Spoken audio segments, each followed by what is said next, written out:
रात जैसे गुजरने का नाम ही नहीं ले रही थी। सविता के कानों में बेटे अनिरुद्ध की कई बातें हथौड़े की तरह गूंज रही थी।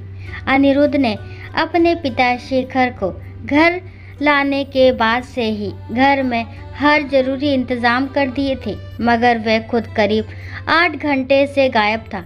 इतने बड़े घर में सविता और शेखर अजनबियों की तरह एक कमरे में बैठे थे।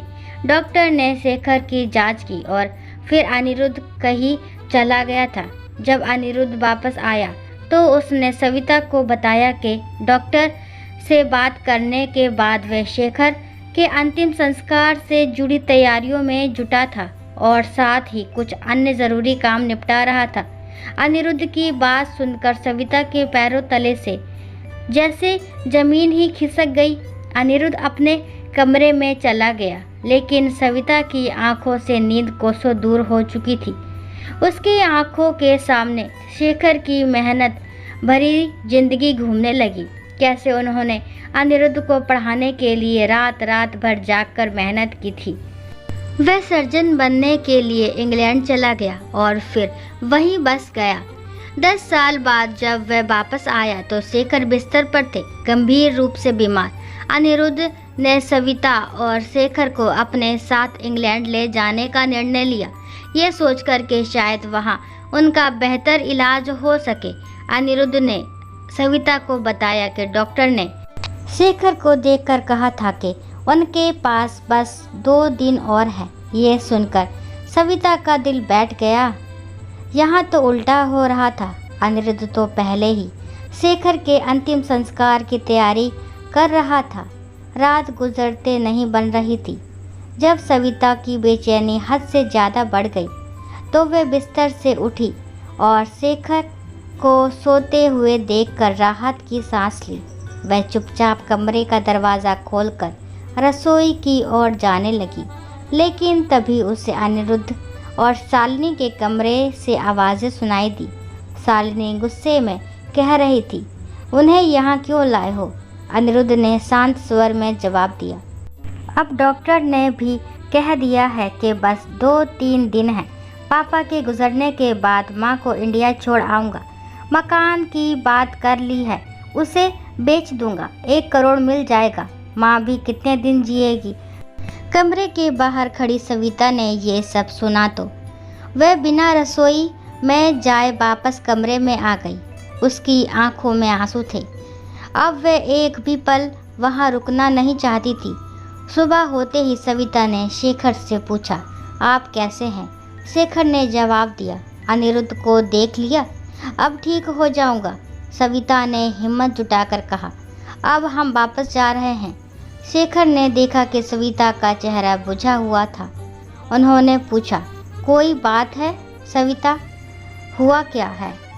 लेकिन सविता ने बस इतना ही कहा, हम वापस जा रहे हैं, हमारा बेटा अब हमारा नहीं रहा। सविता ने जल्दी जल्दी सामान पैक किया और अपने भाई रवि को फ़ोन कर वापसी की टिकट बुक करने को कहा। रवि ने कुछ नहीं पूछा, बस टिकट बुक करवा दी। 2 दिन बाद सविता और शेखर इंग्लैंड से वापस इंडिया लौट आए। सफ़र के दौरान सविता ने अनिरुद्ध को मैसेज किया, हम वापस इंडिया चले गए हैं। 2 दिन बाद जब अनिरुद्ध अपने पिता का हाल जानने के लिए उनके कमरे में गया तो वहाँ कोई नहीं था। उसने फ़ोन निकाला और सविता को कॉल की, लेकिन सविता ने उसे सिर्फ इतना कहा, बेटा मरने के बाद हम अपना घर अनाथ बच्चों के लिए छोड़ रहे हैं।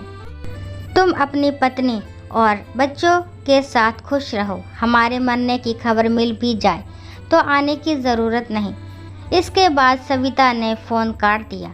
शेखर हैरान होकर सविता को देखते रहे, लेकिन सविता ने कुछ नहीं कहा।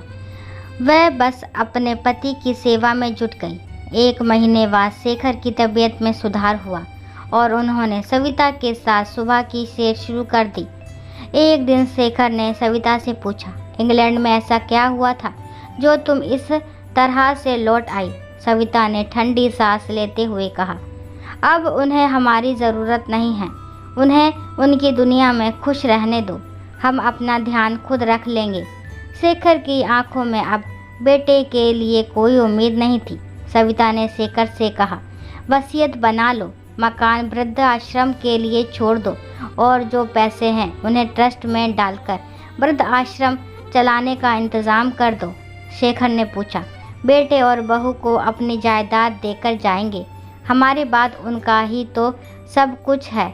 सविता ने गंभीर स्वर में जवाब दिया, उस बेटे को अब हमारी चिंता नहीं है जो जीते जी हमारे अंतिम संस्कार की तैयारी कर चुका था और मकान बेचने के लिए मरने का इंतज़ार नहीं कर पा रहा था। शेखर ने सविता को देखा और उनकी आंखों में बेटे के लिए अब कोई प्यार नहीं बचा था। उन्होंने सविता के फैसले को मंजूरी दी और वसीयत बनाने के लिए कमरे से बाहर निकल गए। दोस्तों, अब दूसरी कहानी। मेरी दवा की दुकान थी और उस दिन दुकान पर काफ़ी भीड़ थी। मैं ग्राहकों को दवाई दे रहा था। दुकान से थोड़ी दूर पेड़ के नीचे वो बुजुर्ग औरत खड़ी थी। मेरी निगाह 2-3 बार उस महिला पर पड़ी तो देखा उसकी निगाह मेरी दुकान की तरफ ही थी। मैं ग्राहकों को दवाई देता रहा, लेकिन मेरे मन में उस बुजुर्ग महिला के प्रति जिज्ञासा भी थी कि वो वहाँ खड़े खड़े क्या देख रही है।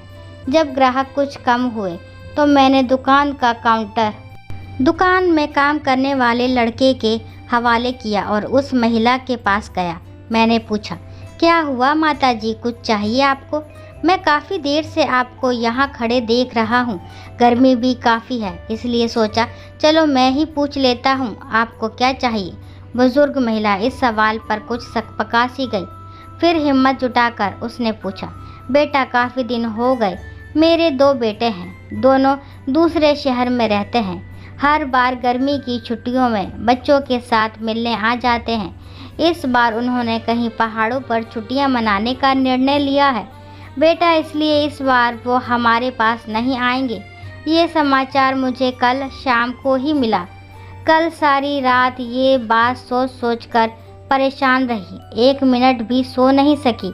आज सोचा था तुम्हारी दुकान से दवाई लूँगी, लेकिन दुकान पर भीड़ देखकर यही खड़ी हो गई। सोचा जब कोई नहीं होगा तब तुमसे दवा पूछूंगी। हाँ बताइए ना माँ जी, कौन सी दवाई चाहिए आपको? अभी ला देता हूँ, आप बताइए।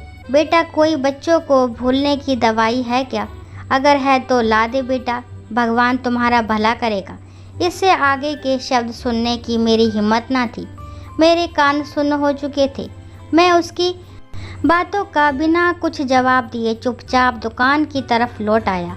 उस बुजुर्ग महिला की दवा उसके बेटों के पास थी, जो शायद विश्व के किसी मेडिकल स्टोर पर नहीं मिलेगी। अब मैं काउंटर के पीछे खड़ा था। मन में विचारों की आंधी चल रही थी, लेकिन मैं उस पेड़ के नीचे खड़ी उस माँ से नज़रें भी नहीं मिला पा रहा था। मेरी भरी दुकान भी उस महिला के लिए खाली थी। मैं कितना असहाय था, या तो ये मैं जानता था या मेरा भगवान। अब जब भी अपने शहर में ये सुनता हूँ कि इस बार गर्मी की छुट्टियों में हम गांव ना जाकर कहीं और घूमने जा रहे हैं, तो वो पेड़ के नीचे उन माता जी की वेदना अंदर तक झंझोड़ देती है। ये कहानी जो संसार में माँ के प्रेम की वेदना का एहसास करा रही है। दोस्तों, आशा करती हूँ ये कहानी आपको ज़रूर पसंद आई होगी।